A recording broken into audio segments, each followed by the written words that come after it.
Hi guys, welcome to our channel. ನಾನು ನಿಮ್ಮ ಮುಂದೆ ಇನ್ನೊಂದು ಮಿನಿ ವ್ಲಾಗ್ ಜೊತೆ ಬಂದಿದ್ದೀನಿ. ಇವತ್ತಿನ ದಿನ ಹೇಗಿತ್ತು ಗೊತ್ತಾ? ಒಂದು ಒಂದು ಪ್ಲ್ಯಾನ್ ಮಾಡಿಬಿಟ್ಟು ನೈಟೇನೆ 6 ಗಂಟೆ ಅಷ್ಟರಲ್ಲಿ ಅಲಾರಾಮ್ ಇಟ್ಬಿಟ್ಟು ಮಲ್ಕೊಂಡಿದ್ದೀನಿ. ಬಟ್ ಬೆಳಗ್ಗೆ ಅಲಾರಾಮ್ 6 ಗಂಟೆಗೆ ಬಂದಿದೆ. ನಾನು ಒಂದು 5 ಮಿನಿಟ್ಸ್ ಮಲ್ಕೊಂಡು ಎದ್ದೇಳೋಣ ಅಂತ ಸೈಡ್ ಬಟನ್ ನಮಗೆ ಮಲ್ಕೊಂಡ್ರೆ 6 ಇದ್ದಿದ್ದು 7 ಆಗಿದೆ. ಎದ್ದಾಗಲೇ ಫುಲ್ಲು ಗಾಬರಿಲಿದ್ನ ಎಲ್ಲ ಮನೆ ಕೆಲಸ ಎಲ್ಲ ನೋಡಿದೆ. ಒಂದು ಸತಿ ತಲೆ ಗಿರ್ರ್ ಅಂತ ಇತ್ತು. ಸೊ ನಂತರ ಆಮೇಲೆ ಈ ಕೆಲಸ ಎಲ್ಲ ಎಷ್ಟೊತ್ತಿಗೆ ಮುಗಿಯುತ್ತೆ, ನಾನು ಎಷ್ಟೊತ್ತಿಗೆ ಹೋಗೋದು ಅಂಗಡಿಗೆ ಅನ್ನೋ ಪ್ಲ್ಯಾನಲ್ಲೇ ಕೆಲಸ ಮಾಡ್ತಾ ಇದ್ರೆ ಕೆಲಸನೇ ಮುಗೀತಿಲ್ಲ. 5 ಮಿನಿಟ್ಸಲ್ಲಿ ಮಾಡಬೇಕಾಗಿರೋ ಕೆಲಸಕ್ಕೆ 10-20 ಮಿನಿಟ್ಸ್ ಆದ್ರೂ ಮುಗಿತಾನೆ ಎಲ್ಲ ಕೆಲಸಗಳು. ಆ ಥರ ದಿನ ಶುರುವಾಗಿದ್ದು. ಮತ್ತು ಇನ್ನು ಅಡುಗೆ ಮಾಡೋಣ ಅಂತ ಮಾಸ್ಟರ್ ಶೆಫ್ ಥರ ಹೋದೆ. ಅಡುಗೆಲೊಂದು ಎಡವಟ್ಟಾಗಿ ಹೋಯ್ತು. ನಂತರ ಏನೇ ಆದ್ರೂ ಅಡ್ಜಸ್ಟ್ ಮಾಡ್ಕೊಂಡು ತಿನ್ನ ಅಂತ ಗಂಡ ಇದ್ದಾರೆ ನನಗಂತೂ. ಅವ್ರು ತಿಂದು ತುಂಬ ಚೆನ್ನಾಗಿದೆ ಅಂತ ಹೇಳ್ದಾಗ ಆಗೋ ಖುಷಿನೇ ಬೇರೆ. ಮತ್ತು ಬೇಗ ರೆಡಿಯಾಗಿ ನಾನು ಆಲ್ಮೋಸ್ಟ್ ಅಂಗಡಿಗೆ ಹೋಗೋ ಅಷ್ಟರಲ್ಲಿ ಇವತ್ತು 10 ಗಂಟೆ ಆಗೋಗಿತ್ತು.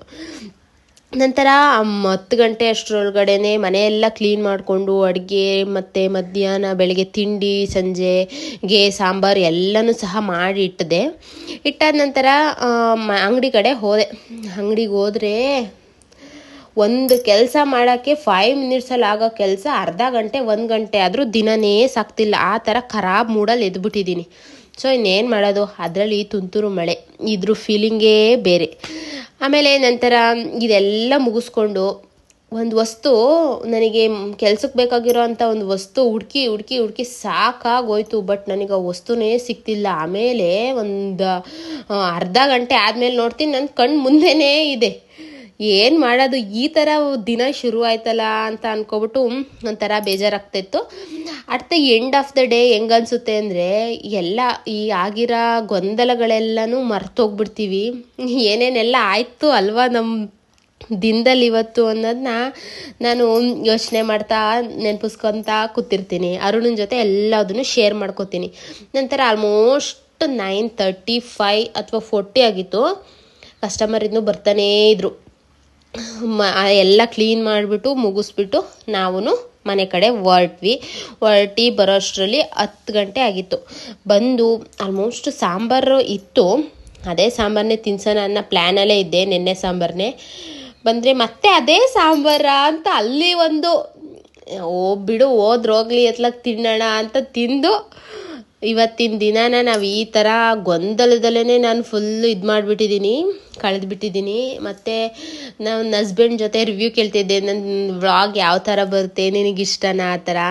ಅವ್ರು ಯಾವಾಗಲೂ ಸಪೋರ್ಟಿವ್ ಆಗೇ ಇರೋದು.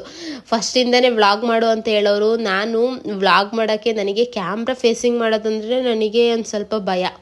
ಅದಕ್ಕಾಗಿ ನಾನೇನು ಮಾಡ್ತಿದ್ದೆ, ಮಾಮೂಲಿ ಕುಕ್ಕಿಂಗ್ ವೀಡಿಯೋಸ್ ಮಾಡಿ ಅಪ್ಲೋಡ್ ಮಾಡೋಣ ಅಂತ. ಕನ್ಸಿಸ್ಟೆನ್ಸಿ ಮೇಂಟೈನ್ ಮಾಡಿದರೆ ಇಷ್ಟೊತ್ತಿಗೆ ಮಾನಿಟೈಸೇಷನ್ ಅಂತೂ ಆಗಿರೋದು. ನಾನೇನು ಮಾಡಿದೆ, ಒಂದು 2 ತಿಂಗಳು 3 ತಿಂಗಳು ಈ ಥರ ಗ್ಯಾಪ್ ಕೊಟ್ಕೊಳ್ತಾ ಹೋಗ್ತಾ ಇದ್ದೆ. ಸೊ ಹಾಗಾಗಿ ಸ್ವಲ್ಪ ಮಾನಿಟೈಸೇಷನ್ಗೆ ತಡವಾಗಿರ್ಬೋದು.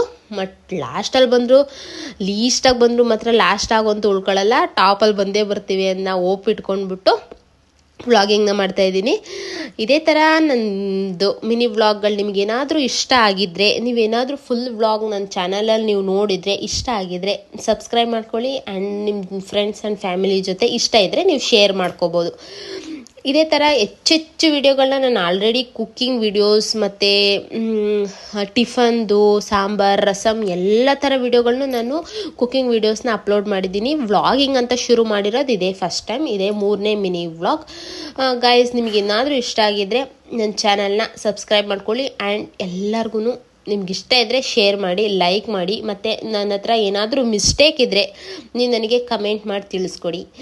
ನೀವು ಇಷ್ಟು ಪ್ರೀತಿ ಕೊಡ್ತಿರೋದು ನನಗಂತೂ ತುಂಬ ಖುಷಿ ಆಗುತ್ತೆ. ಥ್ಯಾಂಕ್ಸ್ ಫಾರ್ ವಾಚಿಂಗ್ ಅಂತ ಹೇಳ್ಬೋದು.